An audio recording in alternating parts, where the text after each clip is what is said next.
Adele, kayak sendirian di warung ya.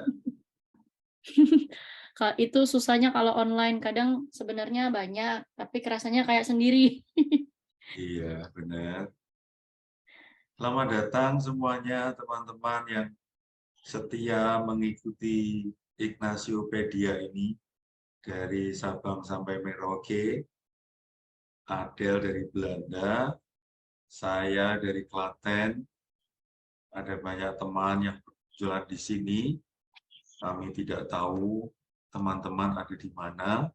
Oh, saya melihat ada Romo Adi Susanto SY. Wah, ini dari Banjarmasin ini. Selamat malam, Romo. Ada Kelana Wijaya. Ini saya sering melihat wajah Pak Kelana Wijaya ini. Hoho, ini saya lihat nih, Hoho ini dari Balikpapan ini.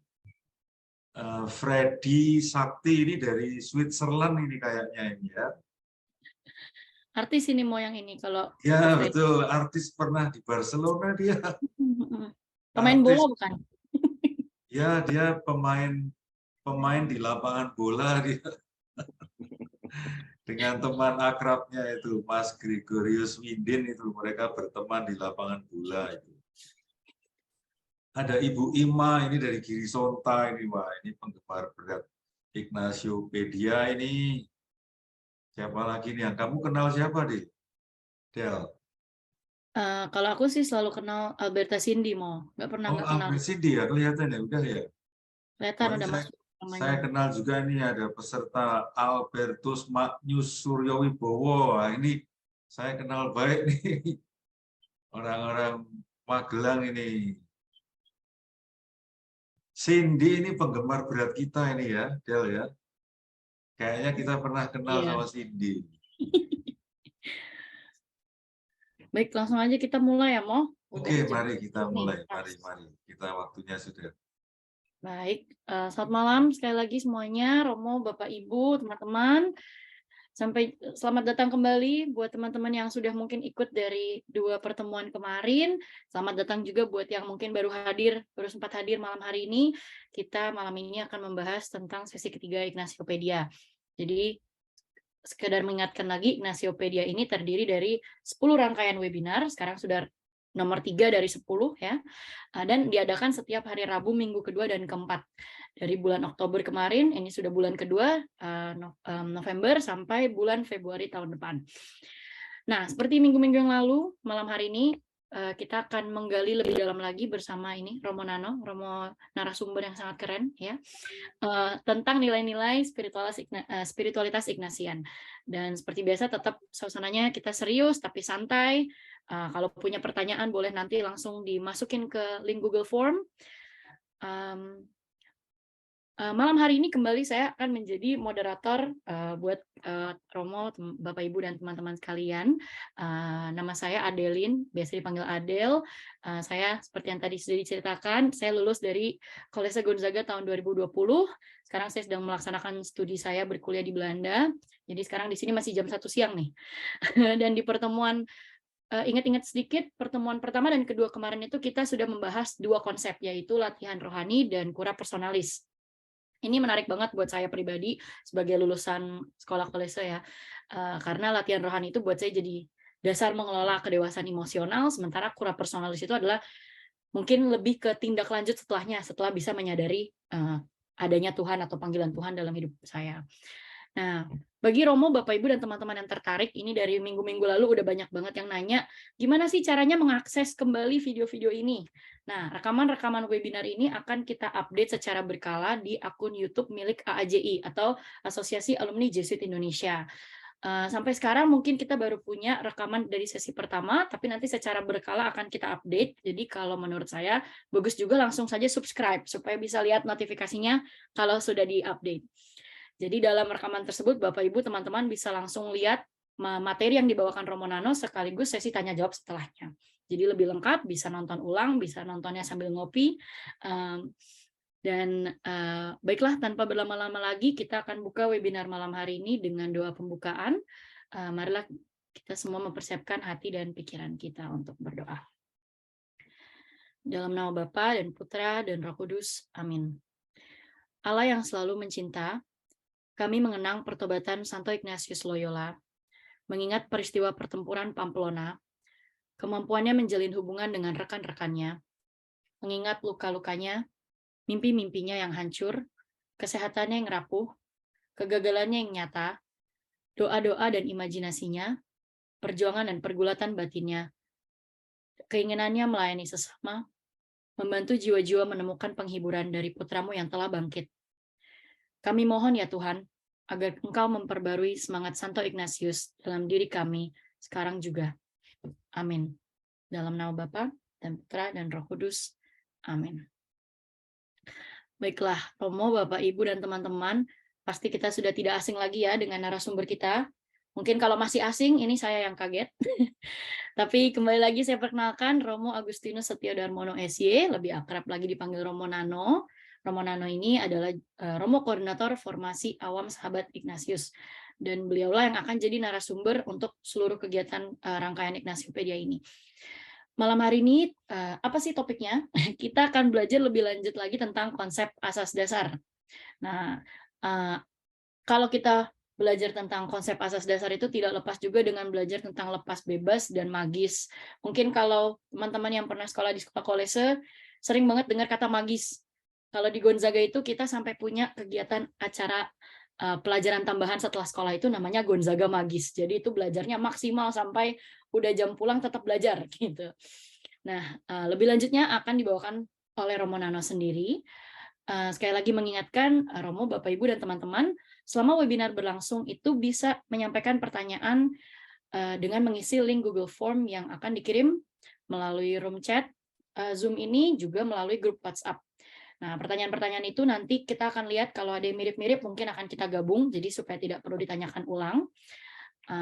Dan langsung saja untuk Romo Nano, waktu dan tempatnya saya sediakan. Adel, terima kasih atas waktu dan tempat yang diberikan kepada saya untuk mulai menemani Anda semua belajar tentang asas dan dasar. Suara saya bisa didengar dengan baik oleh teman-teman? Oke. Bisa, Bro. Ya. Sekarang Anda sudah bisa melihat halaman awal dari proses belajar kita ini. Untuk Anda ketahui bersama, ini animasi Ignatius naik Scoopy dengan helm, dengan bawa handphone, ini dibuat oleh salah satu dari teman kita yang mendukung acara ini. Ini tukang gambar yang bagus, sekaligus juga dia pembuat pengubah lagu yang setiap saat kita dengarkan dan juga yang menyanyikannya sendiri, Mas Hervin ini. Saudara-saudari sekalian, tema kita belajar malam hari ini itu asas dasar. Di satu sisi, tema ini berat, susah jelasinnya. Kemungkinan besar nanti akan ada banyak pertanyaan. Dan kemungkinan besar juga pertanyaan-pertanyaan tidak akan terjawab semua. Kalaupun terjawab juga mungkin tidak memuaskan. Karena memang ini tema yang berat. Tetapi di lain sisi, tema ini sebetulnya sangat penting. Dan saya yakin hampir semua dari kita sebetulnya sudah punya asas dasar atau bahkan sudah menerapkan asas dan dasar. Jadi sekali lagi ini tema yang berat, sulit, tetapi Anda sebetulnya sudah praktek, Anda sudah menghidupinya. Semoga proses belajar kita malam hari ini memperpendek jarak antara ketidaktahuan dan pengalaman. Asas dan dasar itu terdiri dari 4 unsur, ya, sebetulnya 3 unsur: tujuan, sarana, dan sikap. Ya, sikap itu ada 2, lepas bebas dan magis.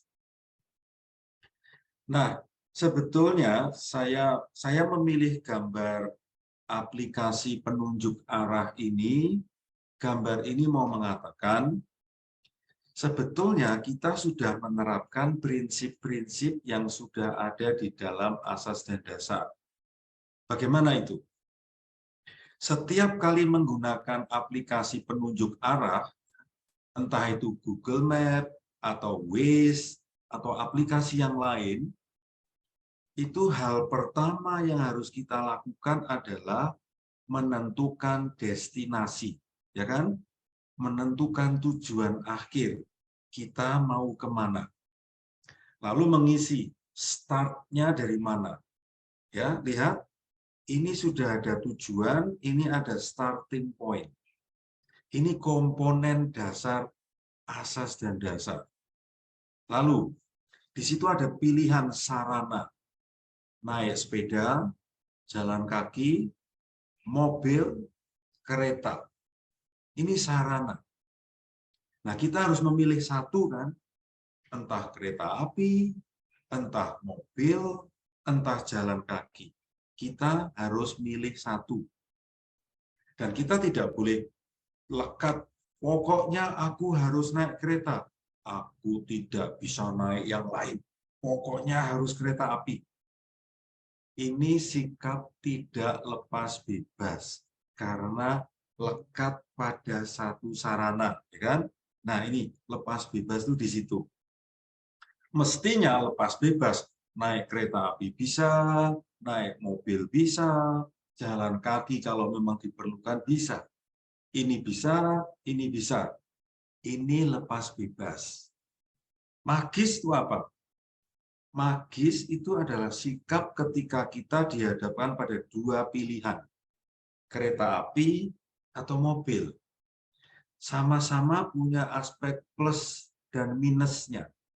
Nah, magis berarti memilih satu sarana di antara dua sarana yang punya nilai plus lebih banyak. Oke, saudara-saudari, teman-teman, saya kira itu poin-poin penting yang ada di dalam asas dan dasar, dan nanti saya mau mencoba berbagi dengan Anda penjelasan-penjelasan lebih konkret dengan contoh-contoh yang lebih mudah dipahami. Sebelum kita masuk ke asas dasar, kita perlu memahami beberapa pengertian terlebih dahulu. Karena beberapa pengertian ini membantu kita untuk nantinya memahami asas dasar menurut Ignatius dengan lebih baik. Pengertian yang pertama.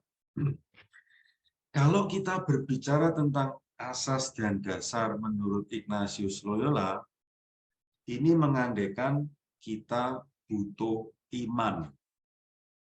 Iman berarti saya percaya pada Tuhan yang berkarya dalam hidup saya setiap hari dalam peristiwa-peristiwa yang konkret.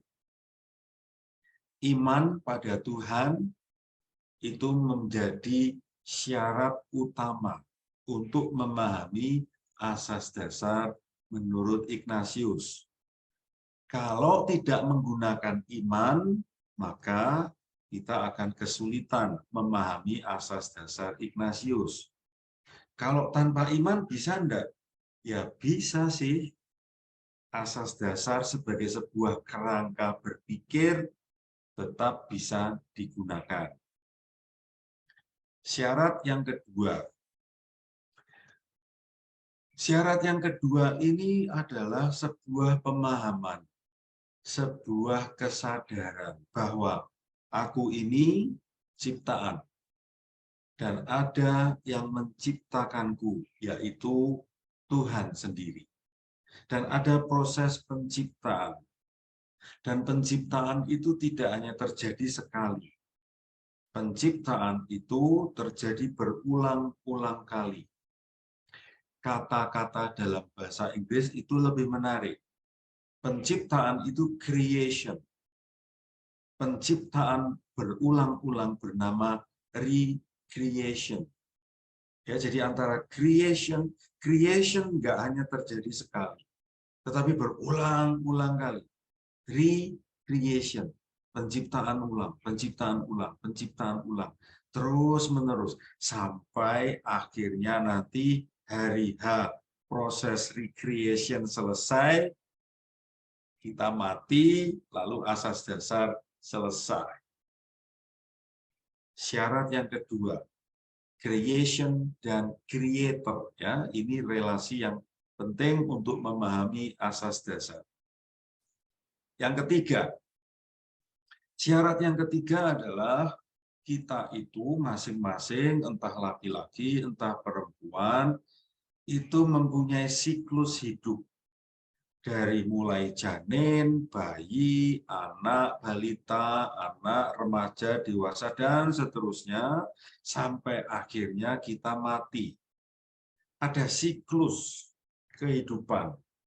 Nah, siklus kehidupan ini bisa dijalani dengan baik kalau saya mempunyai asas dasar.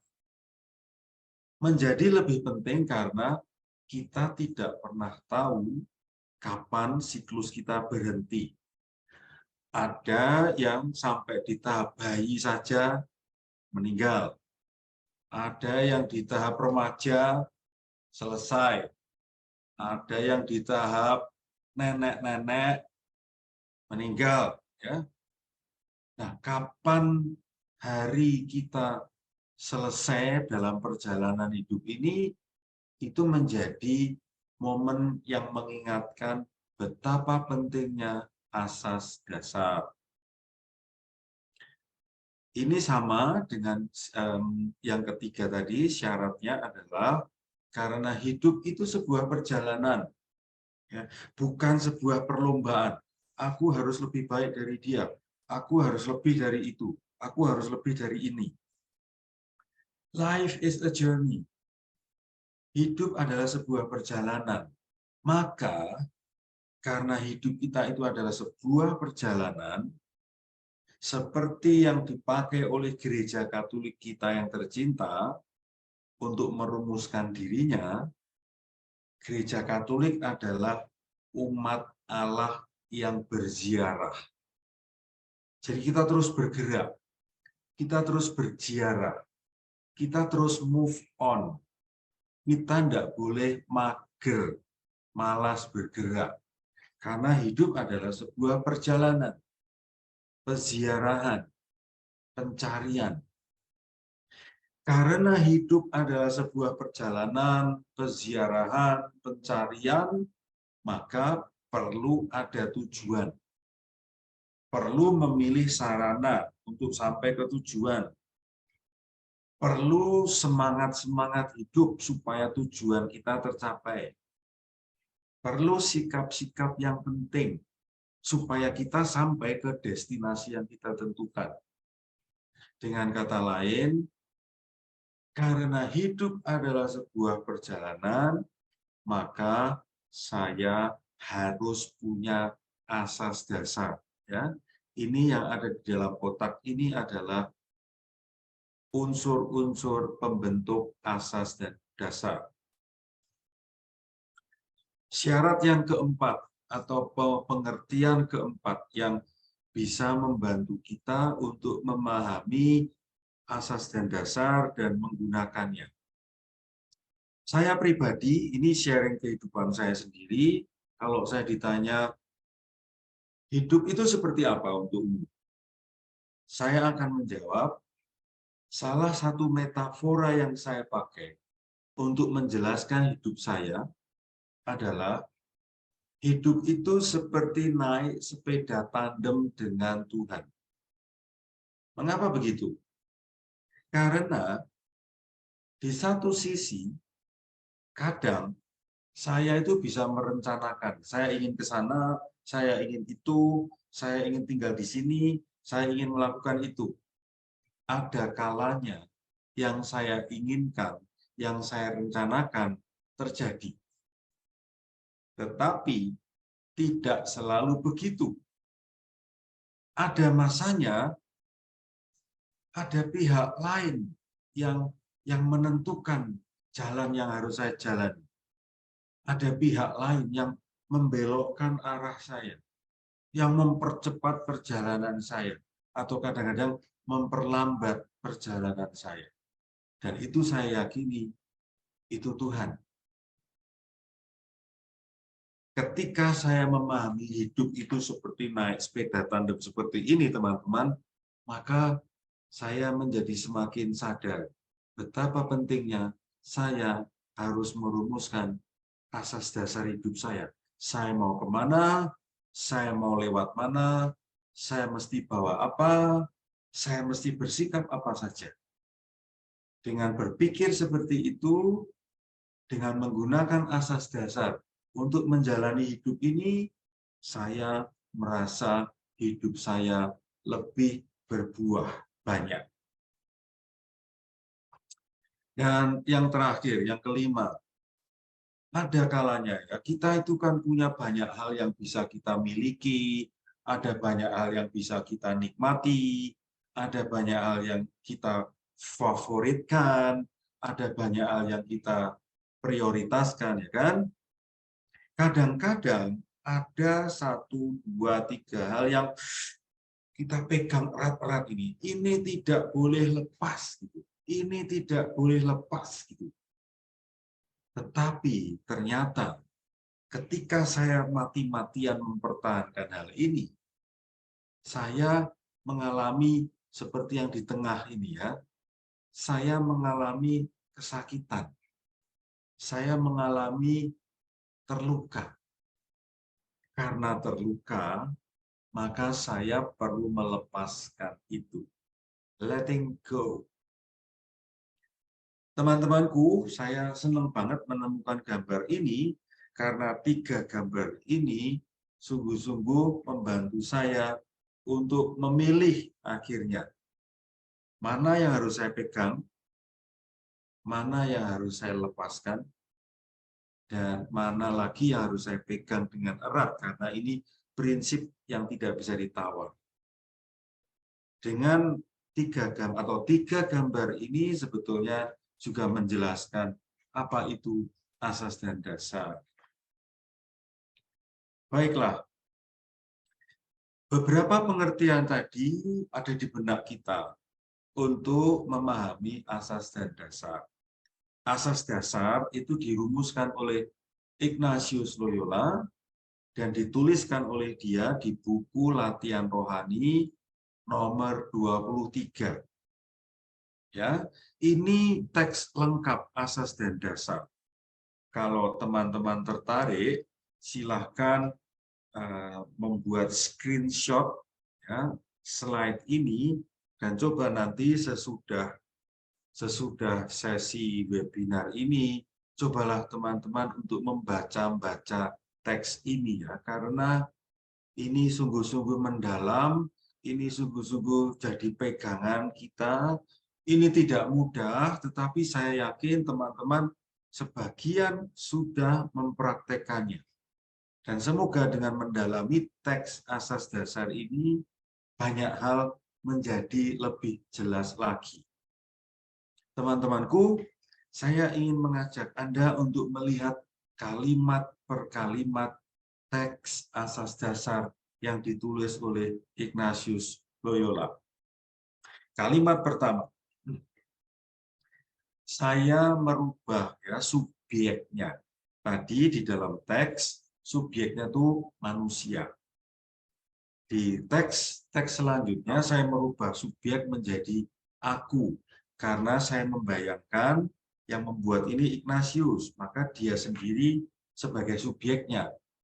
Plus saya sendiri, teman-teman, saya pun setuju dengan yang ditulis Ignatius ini. Maka kata aku di sini, ini mengacu pada Ignatius Loyola, dan saya sendiri sebagai followernya mengikutinya, dan saya mengundang teman-teman, suatu saat Anda pun bisa menempatkan diri sebagai subjek dalam seluruh teks asas dan dasar ini.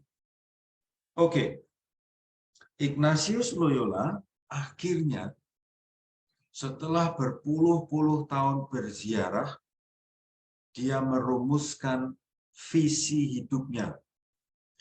Dia merumuskan tujuan hidupnya. Tujuan hidup Ignatius adalah, aku ingin memuji, menghormati, mengabdi Allah Tuhan, dan karena itu lalu aku akan diselamatkan. Jadi teman-teman, tujuan Ignatius menjalani hidupnya itu adalah untuk keselamatan jiwanya. Dan dalam rangka mencapai keselamatan jiwanya itu, kalau bahasa kita nanti masuk surga, dan sebetulnya surga itu tidak hanya nanti tetapi juga sekarang, supaya hidupnya masuk surga dan saat ini pun sudah bisa mencicipi surga, Ignatius dan saya pun mengikutinya merumuskan bahwa dalam hidup ini saya ingin memuji, menghormati, mengabdi Allah. Apakah bisa menghidupi tujuan ini sebagai seorang awam dan bukan religius? Ini pertanyaan yang semoga nanti tidak muncul lagi ya, karena saya akan menjawabnya sekarang. Teman-teman, pada waktu Ignatius merumuskan kalimat ini, posisi dia masih sebagai awam. Maka sangatlah mungkin, dan bahkan Ignatius sendiri mengharapkan teman-teman semua awam pun menghidupi ini. Menghidupi tujuan ini. Saya ingin hidup saya nanti selamat. Dan saat ini pun ketika saya masih berziarah di dunia, saya juga selamat. Maka saya mau dalam hidupku itu memuji, menghormati, mengabdi Allah sebagai awam. Dengan ciri khas sebagai awam. Ya berkeluarga, ya bekerja, ya bermasyarakat, ya hidup menggereja. Ya, poin pertama ini saya harap ditangkap dengan jelas. Saya perlu tujuan hidup. Dan saya harus merumuskan tujuan hidup itu. Seperti tadi saya sudah menyampaikan kepada Anda sekalian bahwa hidup kita itu sebuah peziarahan, pelayaran, perjalanan yang tidak ada yang stabil, semuanya terus bergerak. 10 tahun yang lalu berbeda dengan kondisi sekarang. Sebelum pandemi, saat pandemi, sesudah pandemi, suasananya berbeda. Tidak ada yang pasti. Dan dalam ketidakpastian itu, saya ingin selamat, baik di dunia ini maupun nanti di akhirat.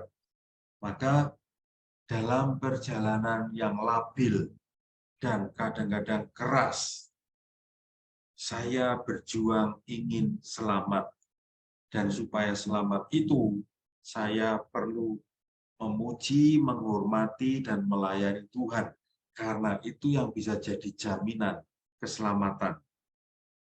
Nah, kalimat berikutnya. Ini gambar background-nya adalah seseorang dengan koper dan backpack, tas ini, tas kecil, dalam sebuah perjalanan.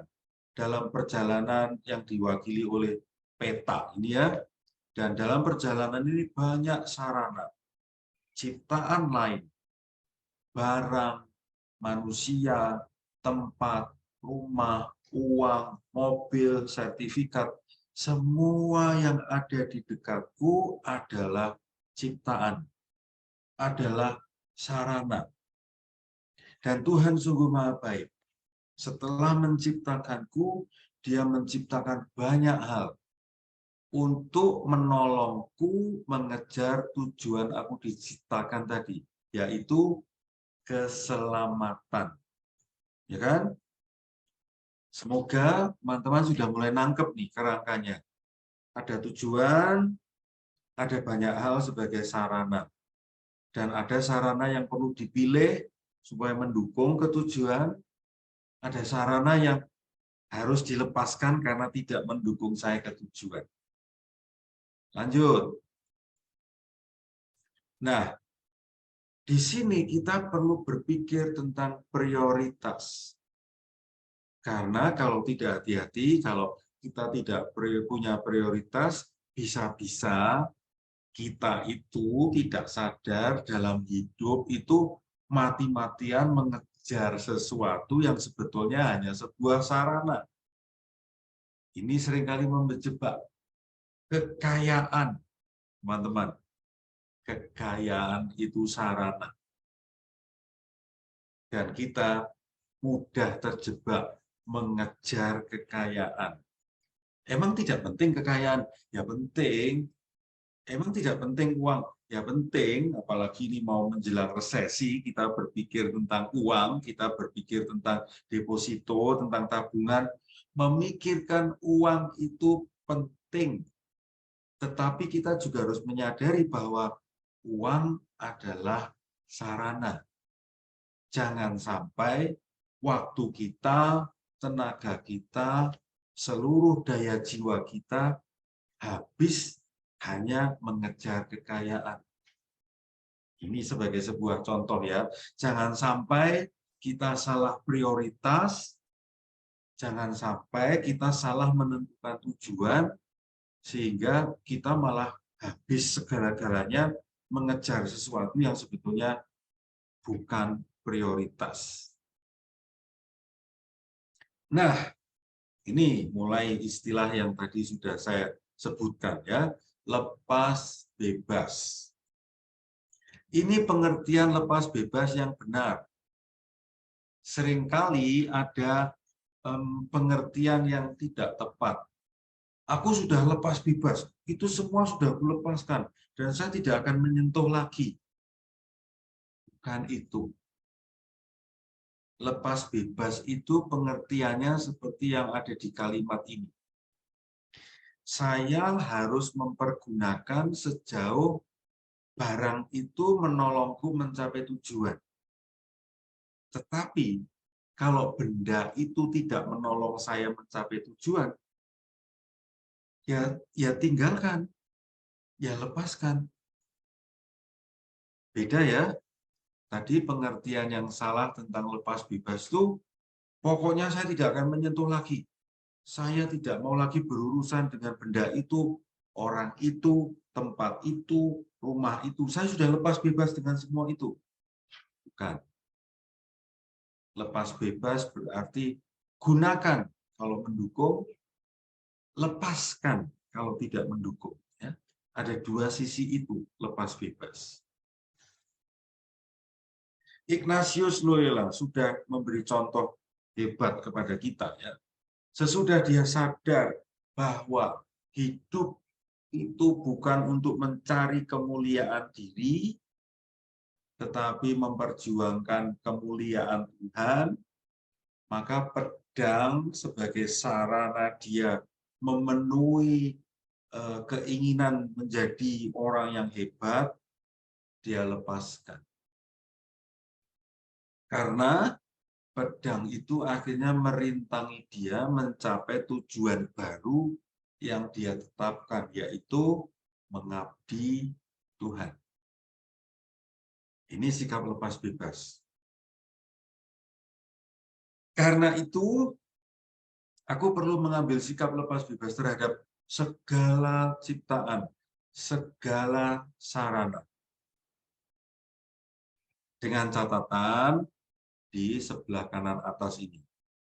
Kalau saya mempunyai kebebasan memilih, contoh nanti 2024 kita itu bebas memilih tokoh A atau capres B atau capres C, kita bebas memilih, ya, merdeka. Kalau ada suasana kita bebas memilih, kita merdeka, maka kita menggunakan sikap lepas bebas. Kalau ada larangan, ya kita tidak bisa lepas bebas lagi. Misalnya narkotika,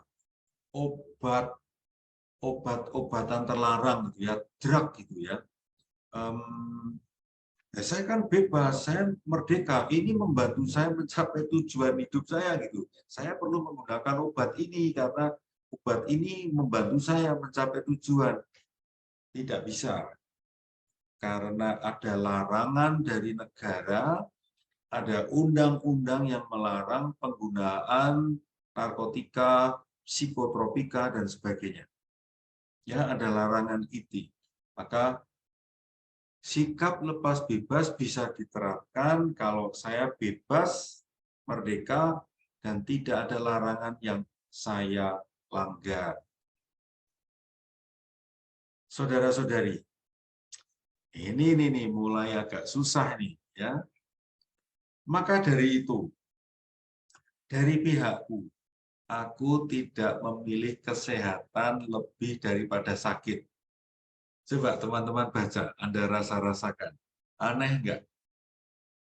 Maka dari itu, dari pihakku, aku tidak memilih kesehatan lebih daripada sakit. Kita semua nih, saya yakin, kita kan pengennya sehat terus, ya kan? Mosok milih sakit. Teman-teman, saya menangkapnya itu Ignatius mau mengatakan begini. Memang di satu sisi, kita memperjuangkan hidup sehat. Oke? Tetapi, di lain sisi, kita sudah memperjuangkan hidup sehat, tetapi kita diberi sakit. Kita menjadi sakit.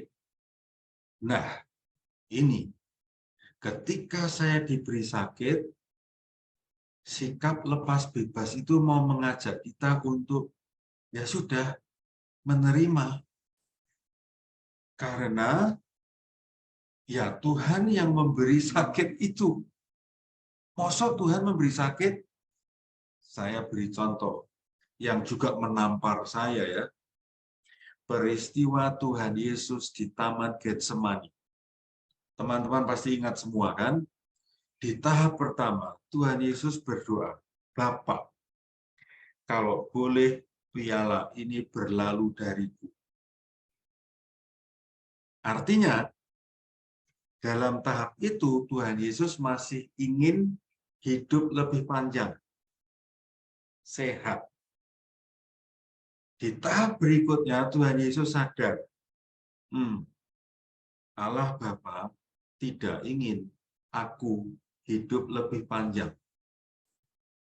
Dan aku harus menanggung penderitaan, mati, disalib. Di tahap itulah ya teman-teman, ketika Tuhan Yesus mengatakan, terjadilah padaku menurut perkataan, itu Tuhan Yesus bersikap lepas bebas. Kita seringkali berhenti di tahap pertama Tuhan Yesus itu. Ingin hidup lebih baik, ingin lebih sehat, ingin hidup lebih panjang. Kita lupa bahwa Tuhan Yesus sampai di tahap kedua, lepas bebas. Terjadilah padaku menurut perkataan Tuhan. Kalau memang Engkau menghendaki saya sakit, oke, saya terima. Agak aneh kan?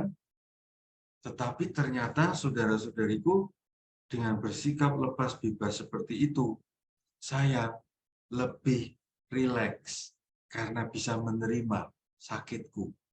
Ketimbang saya memberontak, marah, malah saya akan lebih menderita. Ini juga aneh nih kalau dirasa-rasakan.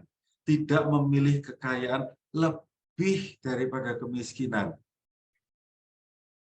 Tadi saya sudah mengatakan kita semua tidak ada yang mau miskin.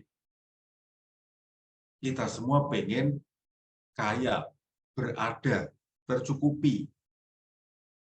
Saya kira Ignatius mengingatkan kita bahwa kita dihadapkan pada dua pilihan, kemiskinan atau kekayaan. Kita ngotot nih ngejar kekayaan, nggak sampai-sampai. Ya nggak benar juga kan? Yang Ignatius ajakkan kepada kita adalah berdiri di tengah-tengah. Kalau Tuhan memberi pengalaman saya tidak punya, ya mau apa lagi? Dengan kesadaran bahwa kita Yakin, percaya bahwa Tuhan akan memberi rezeki yang cukup kepada kita.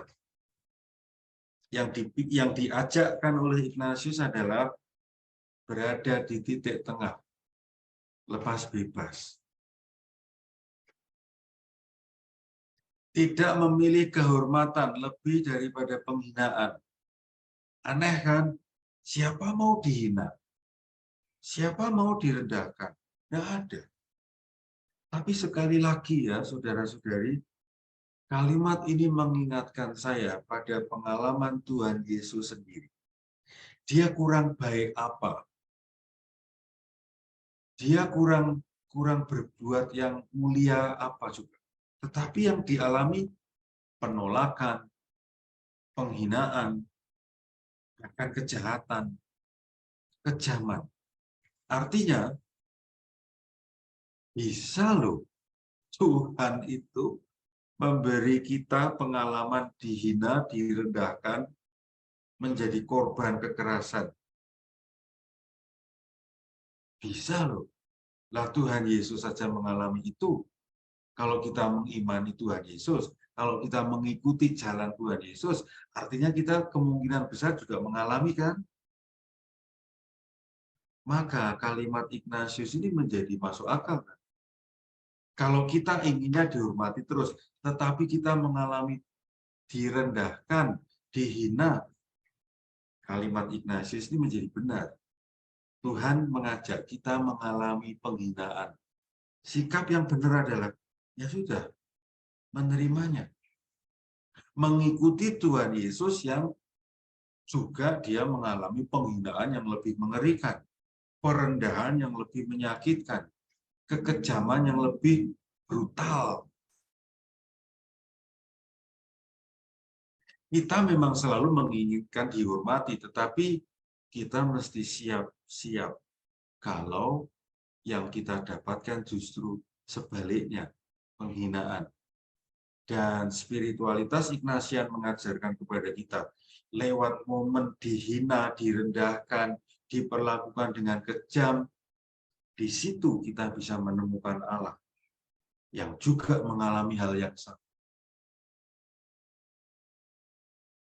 Kita tidak memilih hidup panjang lebih daripada hidup pendek. Setiap orang ingin hidupnya sehat lebih lama, usia panjang. Tetapi tidak bisa dialami oleh setiap orang. Ada seorang anak kecil bernama Jessica Whelan.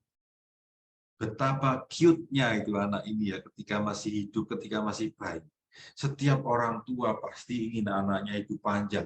Setiap insan manusia pasti ingin hidupnya lebih panjang.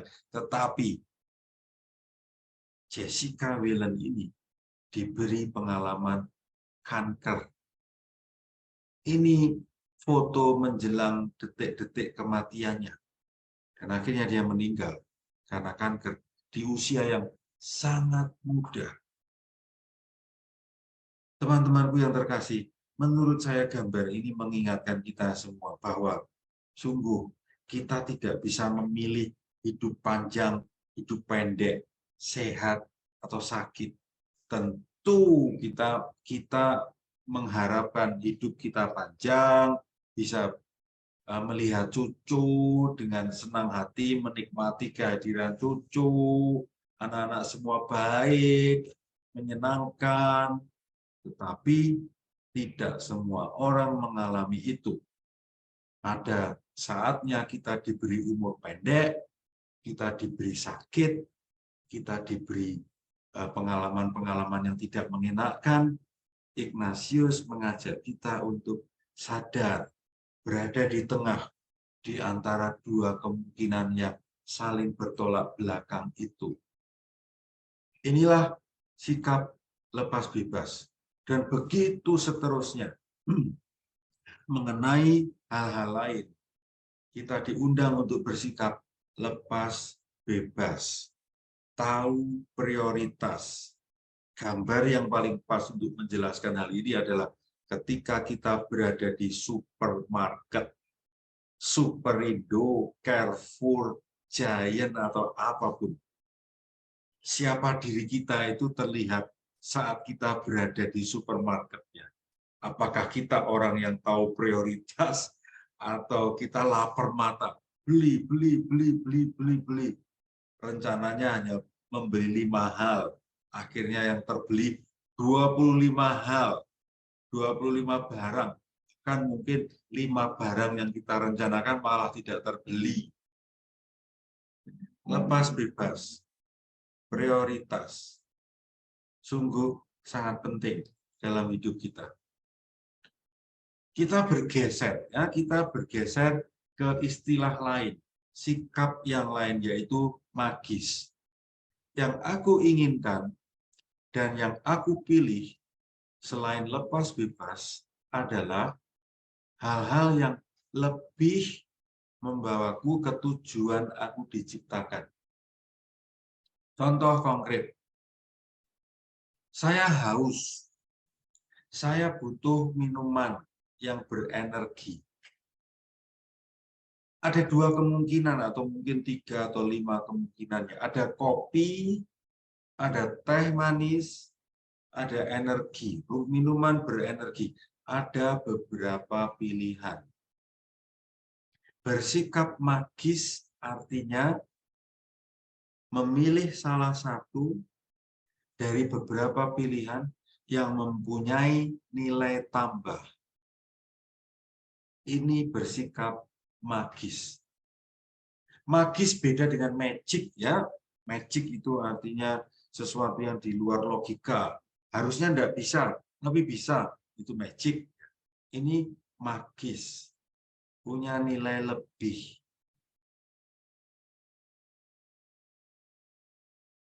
Oke.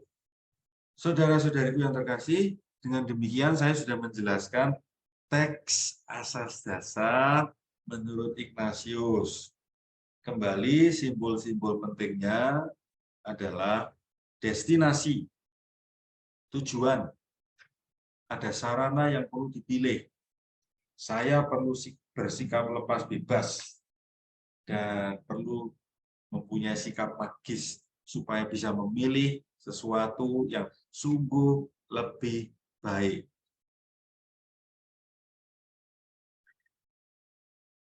Di bagian awal, Ignatius itu di bagian pertama webinar kita belajar tentang latihan rohani.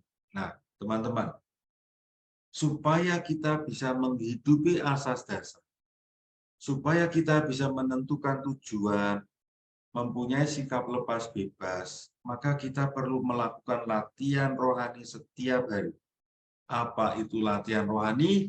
Sudah saya jelaskan di webinar pertama. Teman-teman bisa mengecek lagi di YouTube webinar pertama.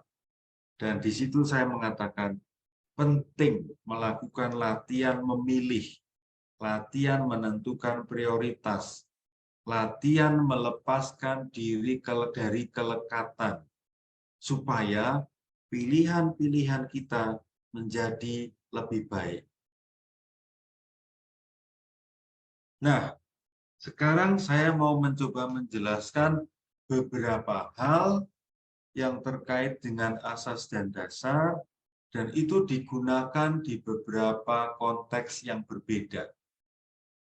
Yang pertama, saya sudah menjelaskan, prinsip asas dan dasar dipakai oleh aplikasi-aplikasi penunjuk arah. Ada tujuan, ada sarana, ada sikap. Saya kira ini sungguh sangat jelas, dan hampir semua dari kita sekarang menggunakan aplikasi ini. Kalau harus nyopir sendiri, atau harus mencari sebuah tempat yang kita tidak tahu tempatnya di mana, kita pakai aplikasi ini lalu sangat terbantu. Betapa membantunya, ya, prinsip asas dan dasar. Konteks kedua nih, bagi teman-teman yang bekerja di organisasi, di perusahaan, hidup di sebuah komunitas, ya, komunitas apapun, organisasi apapun, perusahaan apapun, bisa maju, berkembang, tumbuh, berproduksi, kalau punya asas dasar. Dalam dunia manajemen, asas dasar itu disebut berisi visi, misi, strategi, values. Inilah asas dasar yang dibahasakan dengan bahasa manajemen. Visi, misi, strategi, values. Tanpa asas dasar seperti ini, perusahaan apapun akan bubar jalan. Kita semua agak mulai berpikir lebih keras nih karena efek pandemi belum pulih dan hantu resesi tahun depan mulai membuat kita berpikir keras. Tahun politik 2024 pasti akan seru.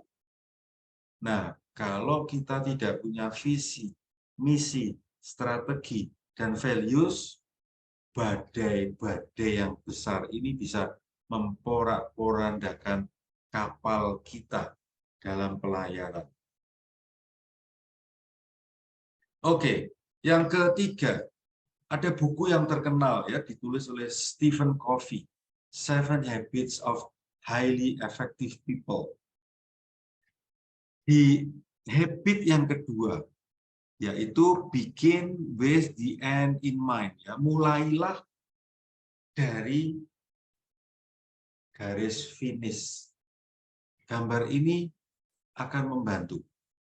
Ketika saya lari, saya sudah harus membayangkan garis finishnya di mana, berapa jaraknya, naik turunnya, likak lekuk kiri kanan. Saya harus punya peta garis akhir supaya saya bisa mengatur kecepatan, daya tahan. Kalau saya tidak tahu finish-nya di mana, saya tidak akan sampai kemana-mana, ya kan? Ini cara berpikir asas dasar. Start with an end in mind. Pertanyaan, apakah teman-teman sudah menerapkan asas dan dasar ini? Menetapkan sesuatu di kejauhan sana untuk diperjuangkan mulai saat ini.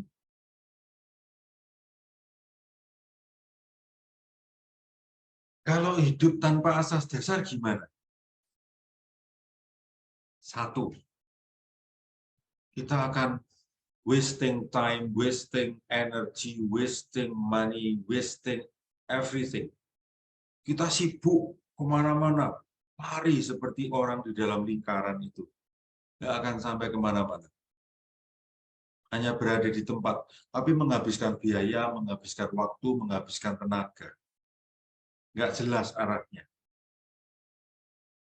Yang kedua, kalau hidup tanpa asas dan dasar, mudah terjebak dalam kelekatan tidak teratur.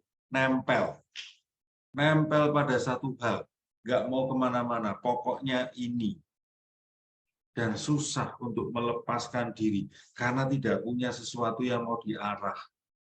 Dah ini aja nyaman, dah sampai mati di sini aja. Melekat.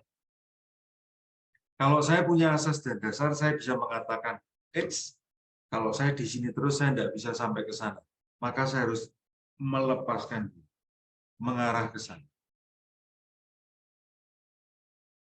Ketiga, kalau saya tidak punya asas dan dasar, saya kesulitan memotivasi diri.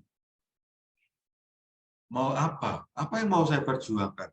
Saya tidak punya semangat bangun pagi mau apa?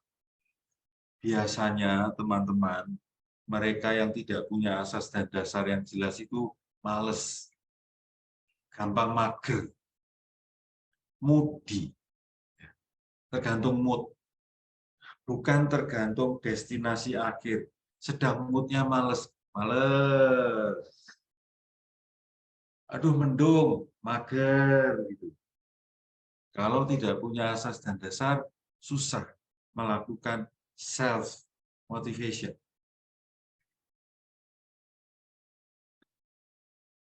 Saudara-saudari, mari kita keluar dari kurungan kita dan mencoba menetapkan tujuan. Kalau kita mempunyai teman, anak, saudara, orang-orang dekat kita tidak punya asas dan dasar, Artinya mereka berada dalam sangkar yang terlalu nyaman. Mari kita membantu saudara-saudari kita ini keluar dan memasang aplikasi perjalanan, penunjuk arah, menentukan tujuan, memilih sarana, berani bersikap lepas bebas dan magis. Dengan itu saya kira hidup kita, hidup orang itu akan menjadi lebih berbuah. Saudara-saudari, ini sudah promosi yang 2 minggu ke depan kita akan belajar bagaimana membedakan ini yang harus saya pilih atau ini yang saya pilih. Karena ini juga penting mendukung saya sampai ke tujuan. Pembedaan roh, diskresi. Dan ini yang terakhir. Apakah merumuskan asas dasar itu sekali untuk selamanya? Tidak. Asas dasar bisa terus-menerus dirumuskan, direvisi, sampai akhirnya kita menemukan bentuk asas dasar yang paling tepat untuk hidupku.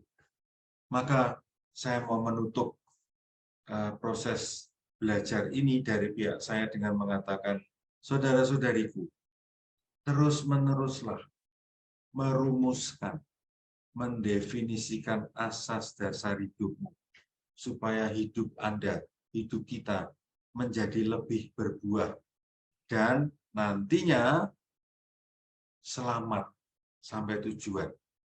Jiwa kita sampai di rumah Bapa dengan selamat. Terima kasih banyak atas perhatian Anda, Ibu Elizabeth Sylvia, Theo Pamungkas, Winnie Rulianti, Bu Catherine, Robin yang terus menyimak, Stewart, Edi Subagio, Kolumbanus Susanto, Romo Adi, Rudi Genter, dan teman-teman yang tetap on cam, Mas Hari Susanto, terima kasih banyak atas perhatian Anda semua. Semoga apa yang saya jelaskan membuat Anda menjadi lebih terang memahami asas dan dasar. Demikian dari saya kembalikan kepada Adeline.